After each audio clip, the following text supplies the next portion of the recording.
Hello everyone, welcome to my YouTube channel farmer researcher.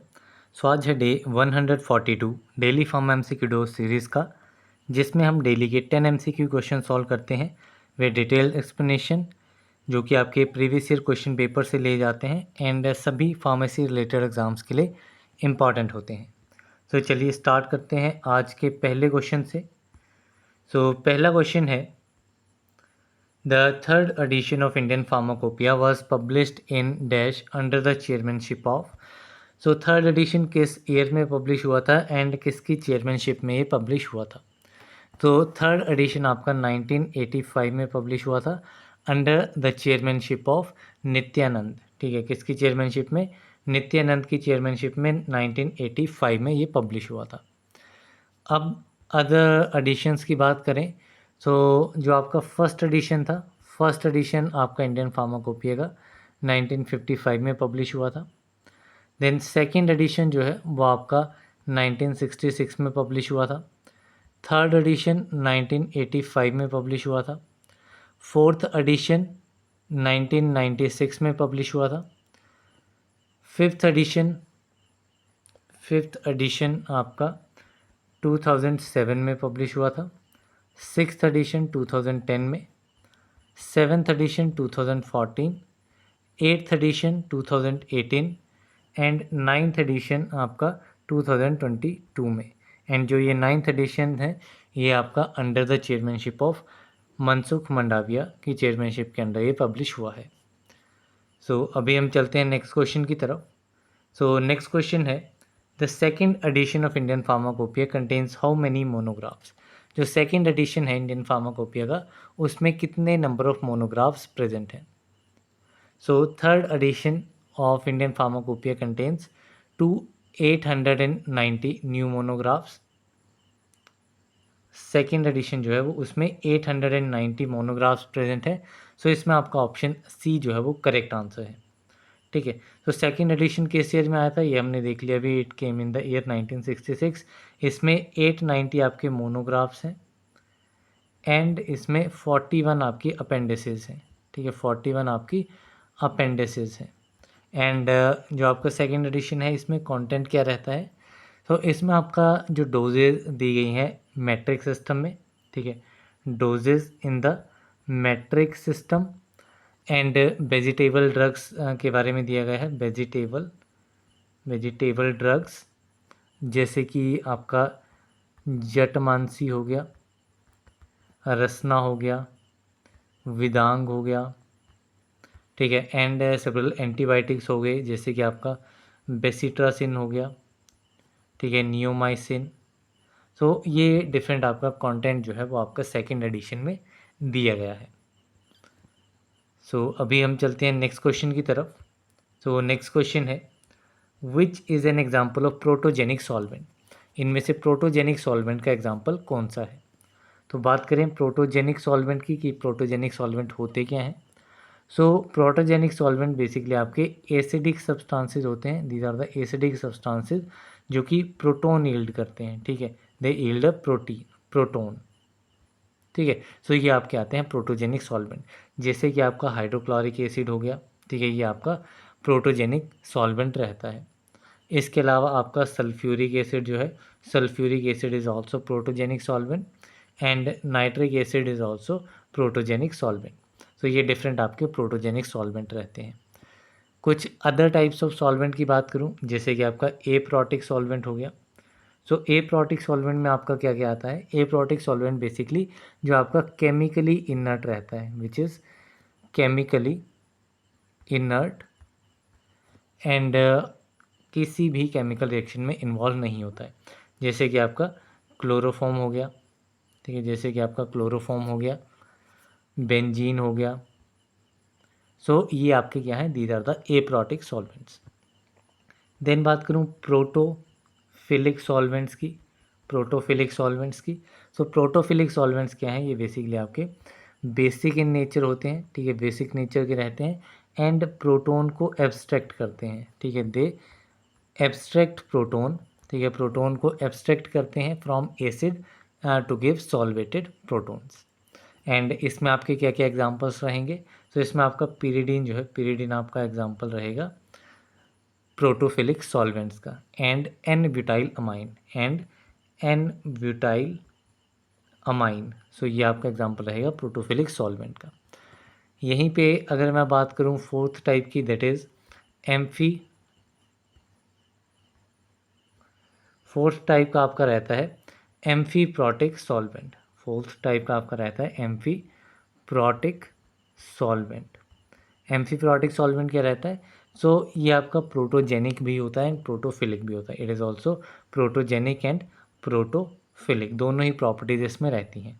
For example इसमें examples आपके आ जाएंगे, water इसमें आ जाता है, एसिटिक एसिड इसमें आ जाएगा, एसिटिक एसिड, देन अल्कोहल इसमें आ जाएगा। सो ये डिफरेंट आपके एग्जांपल्स जो हैं वो आपके एम्फीप्रॉटिक सॉल्वेंट्स के रहते हैं। देन चलते हैं नेक्स्ट क्वेश्चन की तरफ।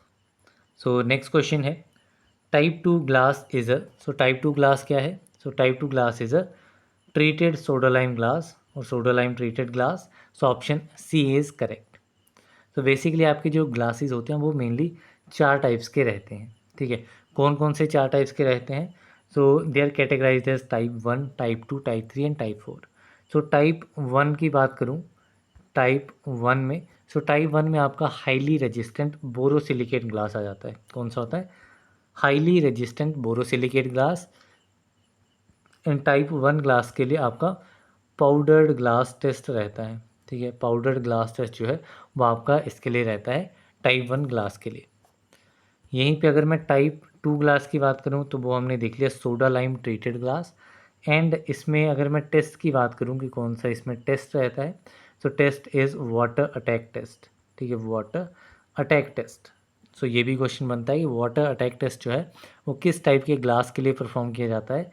तो it is for the type 2 glass और treated soda lime glass. Then बात करूँ टाइप 3 की, सो टाइप 3 ग्लासेस में कौन से रहेंगे? इसमें आपका नॉर्मल सोडा लाइम ग्लास रहेगा, ठीक है। सिंपल सोडा लाइम ग्लास जो है वो आपका टाइप 3 ग्लास में रहेगा। एंड इसके लिए आपका टेस्ट जो है वो सिमिलर पाउडर्ड ग्लास टेस्ट जो है वो इसमें रहता है आपका टाइप 3 ग्लास के लिए। देन आपका एक फोर्थ टाइप आता है, सो टाइप 4 में आपका आता है जनरल पर्पस ग्लास, ठीक है। जनरल पर्पस ग्लास इसमें रहता है, या फिर जिसको general purpose soda lime glass भी कहा जाता है। तो ये आपका टाइप 4 ग्लास रहता है।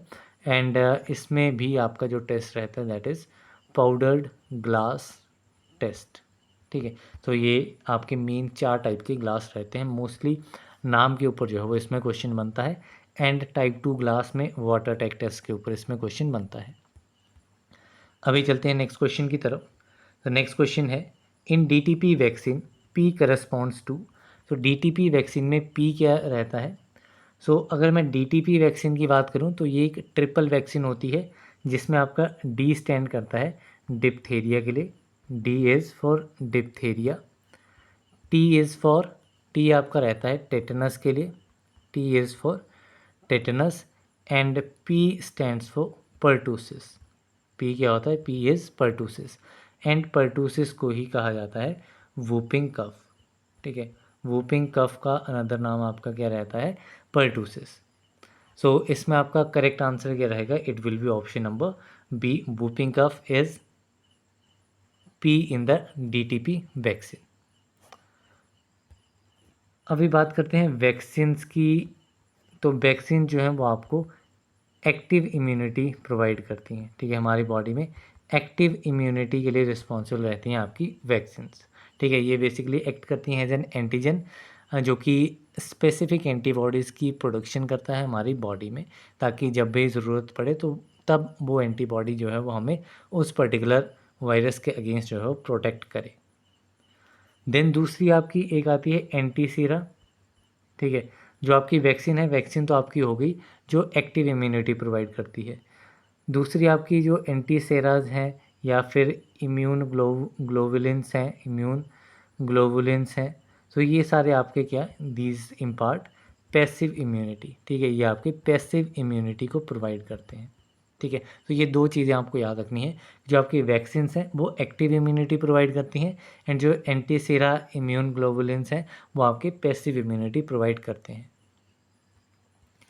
देन चलते हैं नेक्स्ट क्वेश्चन की तरफ। तो नेक्स्ट क्वेश्चन है the hormone involve in the secretion and regulation of milk is. So कौन सा हार्मोन जो है वो मिल्क के सिक्रीशन एंड रेगुलेशन में इन्वॉल्व रहता है? So this hormone is prolactin. So option B is correct. यहीं पे अगर मैं प्रोजेस्टेरोन की बात करूं तो प्रोजेस्टेरोन जो है वो आपका एंडोमेट्रियम को प्रिपेयर करने के लिए रिस्पॉन्सिबल होता है। ठीक है, एंडोमेट्रियम जो है वो आपकी यूट्रस की लाइनिंग होती है। It is a uterus lining. ठीक है, एंडोमेट्रियम क्या है? It is a lining of uterus. And इस एंडोमेट्रियम को प्रिपेयर करने का काम आपका करता है प्रोजेस्टेरोन। तो एंडोमेट्रियम बेसिकली क्या करता है, जो आपका फर्टिलाइज्ड एग होता है वो आपका एंडोमेट्रियम के ऊपर इम्प्लांट करता है एंड वहीं पे वो ग्रो होता है। देन बात करूँ मैं एस्ट्रोजन की। सो एस्ट्रोजन जो है वो आपका बेसिकली जो आपके फीमेल के सेक्सुअल कैरेक्टरिस्टिक्स होती हैं, फीमेल में जो भी सेक्सुअल कैरेक्टरिस्टिक्स होती हैं उनको डेवलप करने के लिए आपका रिस्पॉन्सिबल होता है एस्ट्रोजन। देन बात करूँ एफएसएच की। एफएसएच आपका होता है follicle stimulating hormone. FSH is follicle stimulating hormone and ये बेसिकली एक गोनेडोट्रोपिक हार्मोन है and it is responsible for menstrual cycle. ठीक है, मेंस्ट्रुअल साइकिल को कंट्रोल करने में हेल्प करता है आपका follicle stimulating hormone and eggs की ग्रोथ को। ठीक है, ओवरीज में एग्स की ग्रोथ को भी स्टिमुलेट करता है। सो देन चलते हैं नेक्स्ट क्वेश्चन की तरफ। सो नेक्स्ट क्वेश्चन है female sterilization is also called as. तो फीमेल स्टरलाइजेशन जो है वो आपका सर्जिकल प्रोसेस होता है जिसमें आपकी जो फेलोपियन ट्यूब्स होती हैं फीमेल में उनको परमानेंटली ब्लॉक कर दिया जाता है या फिर उनको क्लिप कर दिया जाता है या फिर उनको सर्जिकली रिमूव कर दिया जाता है। तो ये सब करने से क्या होता है, जो एग की फर्टिलाइजेशन होती है बाय द स्पर्म वो प्रिवेंट हो जाती है एंड बर्थ कंट्रोल जो है वो आपका रिजल्ट इसमें आ जाता है। ठीक है, सो इसमें आपका जो फीमेल स्टरलाइजेशन है वो आपका होता है ट्यूबेक्टोमी प्रोसीजर। इसके अलावा अगर मैं दूसरी बात करूं कॉलेसिस्टेक्टोमी की। सो कॉलेसिस्टेक्टोमी जो है वो आपका गॉल ब्लैडर के साथ रिलेटेड है। ठीक है, तो कॉलेसिस्टेक्टोमी में आपका बेसिकली ये एक सर्जिकल प्रोसीजर है to remove the gall bladder. Then clitoridectomy की मैं बात करूं सो ये आपका जो भी क्लिटोरिस पार्ट होता है, क्लिटोरिस पार्ट उसकी अगर नेक्रोसिस है या मैलिग्नेंसीज हैं तो उनको रिमूव करने के लिए आपका क्लिटेरेक्टोमी जो है वो आपका सर्जिकल प्रोसीजर जो है वो आपका यूज़ किया जाता है। देन बात करूं वेसेक्टोमी की। सो वेसेक्टोमी जो है वो आपका कहलाता है मेल स्टरलाइजेशन। वेसेक्टोमी क्या है? वेसेक्टोमी इज़ मेल स्टरलाइजेशन जिसमें आपका मेल में परमानेंट कॉन्ट्रासेप्शन के लिए ये आपका रहता है। कॉन्ट्रासेप्शन के लिए आपका वेसेक्टोमी प्रोसीजर रहता है मेल में। सो मेल में आपका वेसेक्टोमी आ गया, ट्यूबेक्टोमी आपका फीमेल में आ गया। देन चलते हैं नेक्स्ट क्वेश्चन की तरफ। सो नेक्स्ट क्वेश्चन है fourth stage, that is low stationary stage of demographic cycle is characterized by।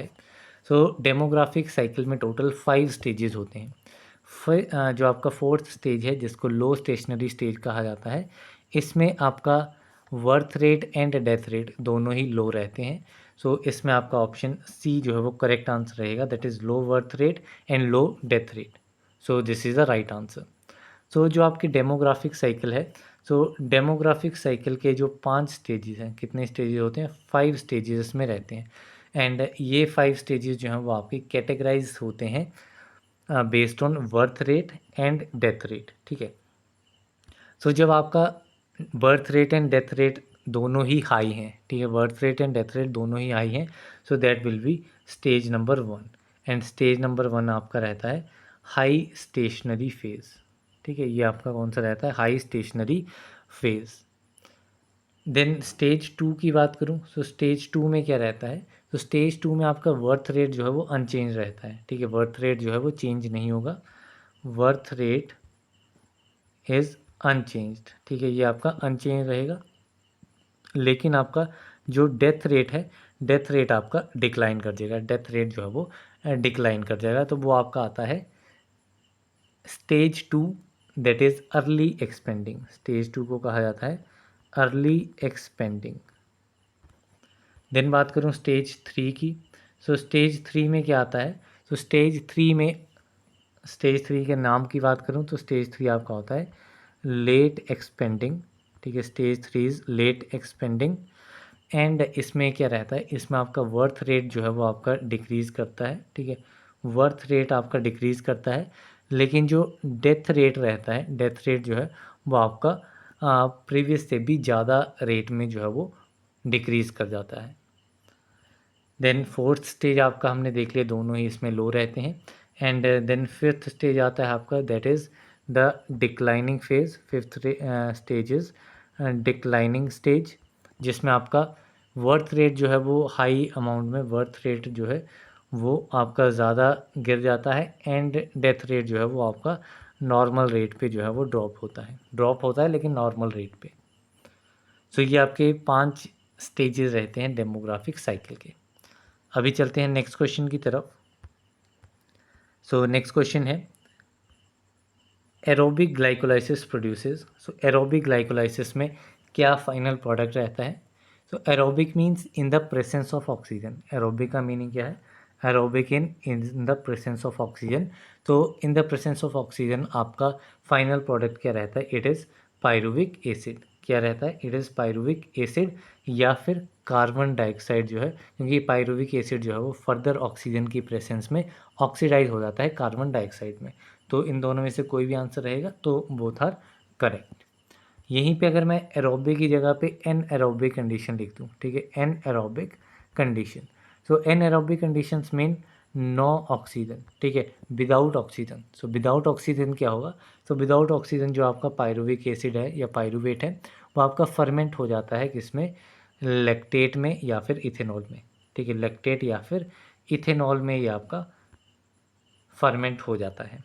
तो दो कंडीशंस हैं, अगर एरोबिक की बात की जाएगी या फिर एरोबिक टर्म यूज़ नहीं की जाएगी, सीधा पूछा जाएगा कि इन the presence of oxygen what is the final product of glycolysis, तो उस केस में आपका आएगा पायरुविक एसिड। एंड अगर पूछा जाएगा in the absence of oxygen, तब आपका आंसर आएगा लैक्टिक एसिड। तो अभी हम चलते हैं नेक्स्ट क्वेश्चन की तरफ। तो नेक्स्ट क्वेश्चन है शेड्यूल M2 स्टेट्स दैट। तो शेड्यूल M2 क्या स्टेट करता है? तो शेड्यूल M2 में आपकी रिक्वायरमेंट दी गई हैं फैक्ट्री प्रीमिसेस के बारे में for the manufacture of cosmetics, ठीक है। इसके बारे में कॉस्मेटिक्स के बारे में जो भी रिक्वायरमेंट्स रहती हैं फैक्ट्री प्रीमिसेस की, वो आपकी शेड्यूल M2 में दी गई हैं। देन यहीं पे अगर मैं बात करूँ मेडिकल डिवाइसेस के बारे में, तो मेडिकल डिवाइसेस के रिगार्डिंग आपकी रिक्वायरमेंट जो हैं वो आपके M3 में दी गई हैं। देन होम्योपैथी की बात करूँ, सो होम्योपैथी के रिगार्डिंग आपकी M1 में दी गई हैं। एंड आयुर्वेदिक सिद्धा एंड यूनानी ड्रग्स के लिए आपकी दी गई हैं शेड्यूल टी में। सो ये आपके कुछ इंपॉर्टेंट शेड्यूल्स रहते हैं। सो इसी के साथ में आज के हमारे 10 क्वेश्चंस कंप्लीट होते हैं। So that's all for this video. मिलते हैं अगले वीडियो में, तब तक के लिए थैंक यू वेरी मच।